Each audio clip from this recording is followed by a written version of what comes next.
दिखाइए तो नाम बता दो। मैं अपना नाम क्यों बताऊं आपको? क्यों नहीं बताओगे? प्रूफ ऐसा भैया आगे आगे नहीं आगे तो आगे को आ जाना फिर भाई आ जाओ। इंटरव्यू हो रहा डिस्टर्ब कर रहा है तू डिस्टर्ब कर रहा हूं मत पहले से ले आ जा इधर। कहां से आया? क्या नाम बता अपना। कहां से आया? कितने पैसे मिले यहां आने? कोई भी लॉ जब आता है वो इस चीज को रिकॉग्नाइज करके आता है कि समाज में ये हो रहा है और इसके खिलाफ कानून बनना चाहिए। अगर इसके खिलाफ कानून बनेगा, लॉ बनाया ही तब जाता है जब कोई एक पर्टिकुलर एस्पेक्ट इतना ज्यादा हार्मफुल हो जाए, एक इंसान की पर्सनल प्राइवेट लिबर्टीज और कॉन्स्टिट्यूशनल राइट्स के खिलाफ हो जाए एक पर्टिकुलर एस्पेक्ट, तभी उसको लॉ बनाया जाता है। तो जो आप तर्क दे रहे हैं मिसयूज का, वो और कुछ तर्क नहीं है। लॉ का मिसयूज का ये जो एंजाइटी है, आपको क्यों ये एंजाइटी नहीं लगती है कि चोरी के इल्जाम में, मर्डर के इल्जाम में हमेशा से गरीब लोगों को फंसाया जाता है? आपको ये एंजाइटी तब क्यों नहीं होती है? तो आपको ये जो एंजाइटी इतने बड़े रूप में महसूस हो रही है जाति के सवाल पे, वो दिखाता है कि आपकी जाति के रूप में जो एंजाइटी है वो गलत कंप्लेंट्स के विरोध में नहीं हो रही है। आपको डर है कि आपका जो जनरल आचरण है, जिस तरह से आप रोजमर्रा की जिंदगी में बातचीत करते हैं, एग्जिस्ट करते हैं, आपको मालूम है कि वो कितना खराब है। आप जानते हैं कि आप जिस तरह से बात करते हैं, जैसे हायर एजुकेशन की प्रैक्टिसेस को निभाते हैं, वो कितनी अनकॉन्स्टिट्यूशनल, कितनी जातिवादी है, इसलिए आपको दिक्कत है। जी, आप तो कुछ छात्रा हैं, लगातार एक्टिव रहती हैं हर मुद्दे में, क्या आपने भी ऐसा कोई देखा भेदभाव होता हुआ? बिल्कुल खुले तौर पे हमने देखा है। आप कैसी बात कर रहे हैं? मैं जेएनयू में पढ़ती हूँ। हमारे जो यूनियन के जेएनयूएसयू के पूर्व प्रेसिडेंट थे, नीतीश नाम है उनका, उनको लोग बीच पब्लिक में एबीवीपी के 4-5 बहुत सारे लोग घेर करके कहते हैं ये तो ओबीसी आरक्षण से आया, इसका कोई मेरिट नहीं है। ये बोला जाता है, जेएनयूएसयू के प्रेसिडेंट को ये बात बोली जाती है। लेकिन अंजुम का सच प्रूव कर दीजिए उस चीज को। बिल्कुल कर देंगे। आओ देखो, क्या नाम है आपका? दिखाइए तो नाम बता दो। मैं अपना नाम क्यों बताऊं आपको? क्यों नहीं बताओगे? प्रूफ ऐसा भैया आगे आगे नहीं आगे को आ जाओ। इंटरव्यू हो रहा डिस्टर्ब कर रहा है तू डिस्टर्ब कर रहा हूं मत पहले से ले आ जा इधर। कहां से आया? क्या नाम बता। मैम ने एक चीज बोली कि क्या हुआ जेएनयू में ऐसी बात हुई, तो मैंने कहा कि मैं उसका प्रूफ दिखा दीजिए कि आपने इस वीडियो तो बनाई होगी, ऐसा कुछ कहा, तो उसका प्रूफ दिखा दीजिए। ये मेरे कह रहा है कि डिस्टर्ब क्यों कर रहा है? क्या मैं पूछ नहीं सकता यहाँ पे आकर? प्रूफ मांगने वाले आप कौन है सर? मैं नॉर्मल आम आदमी हूँ। तो आप क्यों प्रूफ मांगेंगे? क्यों मैं प्रूफ क्यों नहीं मांग सकता मैम?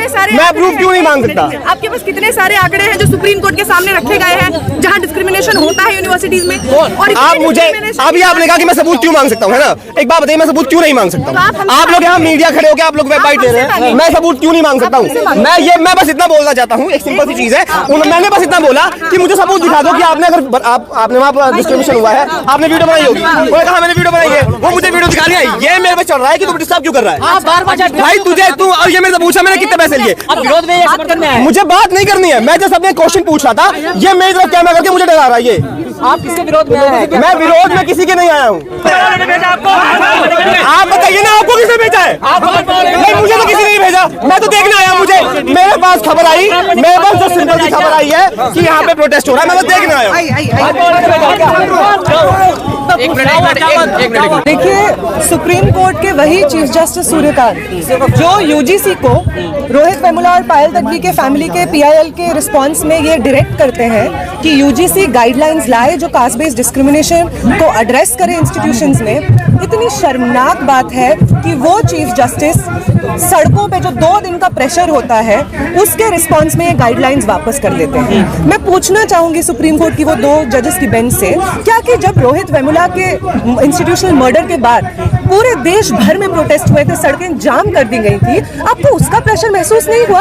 आपको महसूस नहीं हुआ आईआईटी दिल्ली, आईआईटी मुंबई में जिस तरीके से एक के बाद एक SC ST OBC स्टूडेंट्स के मर्डर, इंस्टीट्यूशनल मर्डर के कंप्लेंट्स में प्रोटेस्ट हो रही हैं, आपको उसका प्रेशर महसूस नहीं हुआ? आपको इसका कोई प्रेशर महसूस नहीं होता है कि इतने लंबे समय से रोहित वेमुला और पायल तडवी की मदर्स कोर्ट में लड़ाई कर रही हैं, अलग अलग फोरम्स बने हुए हैं अलग अलग स्टेट्स में, जिसमें स्टूडेंट्स भारी मात्रा में सड़कों पे आकर ये डिमांड किए हैं कि कास्ट बेस्ड डिस्क्रिमिनेशन की वजह से हायर एजुकेशन में, IITs में, सेंट्रल यूनिवर्सिटीज में, IIMs में आम छात्रों की जाने जा रही है, इसको एड्रेस किया जाए। आपको क्यों उसका प्रेशर महसूस नहीं हुआ? और क्यों आपको 2 दिन का जो प्रोटेस्ट हुआ उसका प्रेशर महसूस हो गया? और अगर हम 2 दिन की प्रोटेस्ट को भी अगर ध्यान से देखें, उन सारे प्रोटेस्ट में एक क्रेडिबल बात नहीं है जो इन गाइडलाइंस को ध्वस्त करे। वो सारे प्रोटेस्ट में कैसी बातें बोली जा रही हैं? ऐसी बातें बोली जा रही हैं कि इन गाइडलाइंस को ला करके गधों को घोड़ा बनाया जा रहा है। जब आप गधे बोलते हैं SC/ST OBC कम्युनिटी से आने वाले स्टूडेंट्स को जब आप गधे बोलते हैं PWD, women, Muslims, minority section से आने वाले स्टूडेंट्स को, जिनके खिलाफ डिस्क्रिमिनेशन को ये गाइडलाइंस एड्रेस करती थी, तो आप साफ तौर पे दिखा देते हैं कि अगर आप जैसे लोग हायर एजुकेशन में मौजूद हैं तो हायर एजुकेशन को आप जैसे लोगों की समझदारी सोच के खिलाफ फोर्टिफाई करने की जरूरत है। ऐसी बातें बोली जा रही हैं कि ये लोग तो हमारी सीट खा जाते हैं। तुम्हें किसने बोला वो तुम्हारी सीट है? आपको किसने बोला कि वो आपकी सीट है? आपको किसने दिया हुआ है ये बात? अरे हमारे बच्चों का डेथ सर्टिफिकेट है, ये बिल खबर खोद देंगे खबर। वो कह रहे हैं कि उनका डेथ सर्टिफिकेट है। मुझे इतनी हंसी आती है ये बात सुन के कि डेथ सर्टिफिकेट है, क्योंकि एक्चुअल में जिनका डेथ हो रहा है हायर एजुकेशन के इंस्टीट्यूशंस में, वो स्टूडेंट्स मार्जिनलाइज्ड सेक्शन से आ रहे हैं, वो स्टूडेंट्स महिलाएं हैं, वो स्टूडेंट्स आदिवासी समाज से हैं, वो स्टूडेंट्स OBC स्टूडेंट्स हैं, वो स्टूडेंट्स दलित स्टूडेंट्स हैं, मुसलमान स्टूडेंट्स हैं, वो तमाम स्टूडेंट्स जो हिस्टोरिक ऐतिहासिक रूप से उत्पीड़न झेलते हुए आए हैं, वो स्टूडेंट्स हर रोज हमारे हायर एजुकेशन के इंस्टीट्यूशंस में अपनी जान गंवाने पे मजबूर हो रहे हैं। आपको शर्म नहीं आती है ये बोल करके कि डेथ सर्टिफिकेट साइन कर दिया है? आपके जिस देश में हम लोग रह रहे हैं उस देश के हायर एजुकेशन सिस्टम्स में हर रोज SC/ST OBC स्टूडेंट्स, महिलाओं के, PWD स्टूडेंट्स के, मुसलमान स्टूडेंट्स के डेथ सर्टिफिकेट्स के उनके परिवार रिसीव करते हैं डेथ सर्टिफिकेट्स। उनको मालूम नहीं चलता है कि उनके बच्चों ने, जिनको उन्होंने भेजा था हायर एजुकेशन में, उन्होंने क्या झेला ऐसा इंस्टीट्यूशन में कि आज उनको अपनी जान देने पे वो मजबूर हो गए। सरकार का क्या रोल है? जिस तरीके से हिंदू हृदय सम्राट बोला जा रहा था, उसके बाद OBC राजा बन गए, अब क्या लग रहा है कि उन्हीं के लोग उनको ट्रोल कर रहे थे, कि जाति बता रहे थे, एक जाति के नाम से ट्रोल कर रहे थे। क्या उसमें क्या कोई पॉलिटिकल फायदा मिला है सरकार को इससे, या फिर क्या लगता है? बिल्कुल, क्योंकि सुप्रीम कोर्ट जाकर के कैंसिल हो जा रहा है। बिल्कुल पॉलिटिकल फायदा मिला है। पहली बात तो जो प्रोटेस्ट्स हो रही थी इतने लंबे समय से, आपको अलग अलग जगह पे देखने को मिल जाएगा कि भाजपा से ही जुड़े हुए मंत्री, पार्षद, नेता इस्तीफा दे रहे हैं और प्रोटेस्ट आयोजित कर रहे हैं। आपकी पार्टी ने इस तरीके के प्रावधान लाए हैं और अब आप ही की पार्टी आपके थ्रू वही समाज जिसके अंदर इसमें पुश हो रहा है, थोड़ा सा पीछे चलो। आपकी पार्टी एक प्रावधान लाती है ताकि आप समाज के एक सेक्शन को बोल सके कि अरे हम तो आपके अगुवा हैं, हम तो आपके समर्थन में सपोर्ट निकाल रहे हैं, और आप ही के पार्टी का एक दूसरा सेक्शन है जो अनऑफिशियल रूप से हर एक जगह पे जाके इस्तीफा देता है, प्रोटेस्ट ऑर्गेनाइज करता है। ABVP के लोग यूनिवर्सिटीज में प्रोटेस्ट ऑर्गेनाइज करते हैं ताकि आप उस सेक्शन को भी खुश रखें जो इसके समर्थन में नहीं है। पहली बात ये। दूसरी बात ये, जनरली जब UGC या किसी भी तरीके की सरकारी बॉडी कोई गाइडलाइंस लाती है और जब वो कोर्ट में जाता है, उसके खिलाफ अपील होती है, तो जो सोलिसिटर जनरल होते हैं उनको आर्ग्यू करना होता है। हम देखते हैं कि ये स्टे को लेकर के जब कोर्ट में बात जाती है तो कोई तर्क नहीं दिया जाता है सरकार की तरफ से। सरकार डिफेंड ही नहीं करती है कि वो रेगुलेशन क्यों लेकर के आई है। क्या होगा फिर UGC पर आप लोगों का? क्योंकि इसके पहले आप लोगों ने प्रोटेस्ट को ठीक से किया नहीं, आप लोगों ने भी प्रोटेस्ट नहीं किया इस बारे में। समर्थन में तो लोग, विरोध में तो थे, समर्थन में नहीं थे। क्या लग रहा है? समर्थन में हम लोग टॉक्स ऑर्गेनाइज कर रहे थे। आपको अलग अलग इंस्टीट्यूशंस में जहाँ पे हम पढ़ते हैं, यूनिवर्सिटीज, कॉलेजेस में, हमने बिल्कुल टॉक्स ऑर्गेनाइज किए। हम लोग टीचर्स से बात कर रहे थे इस पर बातचीत करने का, लेकिन इससे पहले कि कुछ भी हो पाता आप लाए और आपने तुरंत वापस कर लिया। और हम भी समझते हैं आपने क्यों किया। एक तरफ आप ये दिखाना चाहते हैं कि अरे हम तो SC/ST OBC समाज, पिछड़े समाज के समर्थन में खड़े हैं और इसके लिए हम किसी की चिंता नहीं करते हैं, भले ही हमारा वोटर बैंक हमसे खिसक जाए। और दूसरी तरफ आप चुपके से जाकर के सुप्रीम कोर्ट में कोई डिफेंड नहीं करते हैं अपने रेगुलेशंस को और चुपचाप आप वापस। तथाकथित सवर जो थे वो खतरे में आ गए थे पूरी तरीके से, कह रहे थे कि हमारे खिलाफ इस तरीके से रूल्स बन रहे हैं, अब सत्ता नहीं बचेगी, पूरी सत्ता को ही वो कर रहे थे। अब उसके बाद उनको बधाई दे रहे हैं, धन्यवाद दे रहे हैं कि मोदी जी ही ने जो है पहले से ही हम कह दिए थे ये 14-15 का आर्टिकल का पालन होगा। इस तरीके की बातें कही जा रही है। हाँ, बिल्कुल, भैंस हमारी, लाठी हमारी, हम ही हाँकेंगे, हम ही सब कुछ करेंगे, वैसी ही बात है ये तो। इनफैक्ट इतनी मतलब लंबे समय से हम देखते हैं कि आरक्षण को लेकर के जो भी गाइडलाइंस आ रहे हैं,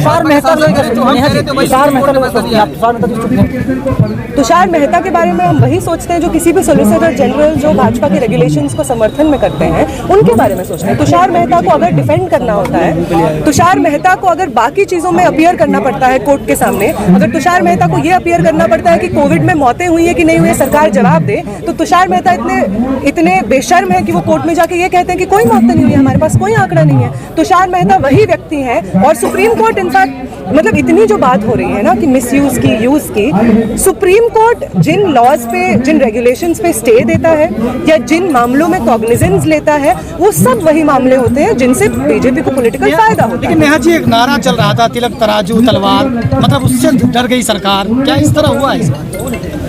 देखिए, ये नारा पहली बात तो हमारा नहीं है, तिलक तराजू तलवार आप नहीं दे रहे थे, जो विरोध वाले थे। हाँ वो ये दे रहे थे, वो हमेशा ये नारा देते हैं। और इनसे देखिए जो तिलक तराजू तलवार का मतलब है, उसका मतलब भी यही है, उसका एक सिंबॉलिक मतलब है। उसका मतलब है कि वो तमाम पब्लिक इंस्टीट्यूशंस जो कि हमेशा से एक पर्टिकुलर सेक्शन, समाज के एक हिस्से के लिए हमेशा खुले रहे। इनफैक्ट हम एजुकेशन की, एकेडमिया की भी बात करें तो एकेडमिया की परिभाषा यूनिवर्सिटीज, कॉलेजेस, स्कूल्स में कौन पढ़ेगा, इसकी परिभाषा ही ऐसे रखी गई है, ये इंस्टीट्यूशंस बनाए ही ऐसे गए हैं कि इससे हमेशा से पिछड़ा समाज बाहर रहा, इससे महिलाएं बाहर रही हैं, इससे मुसलमान, क्रिश्चियंस बाहर रहे। बाय डेफिनेशन वो समाज जिसने इनकी परिभाषाएं रची, जिन्होंने पब्लिक इंस्टीट्यूशंस बनाए हैं, उन्होंने बाय डेफिनेशन वंचित समाज को इससे बाहर रखा। इसीलिए आज हम किसी भी अगर डेटा कहीं से भी उठा के देखें, अगर हम सुप्रीम कोर्ट का डेटा उठा के देखें कि कितने जजेस हैं वहां पे जो आते हैं ऐसे समाज से जो हिस्टोरिकली मार्जिनलाइज है, हमें इतना शर्मनाक डेटा मिलता है,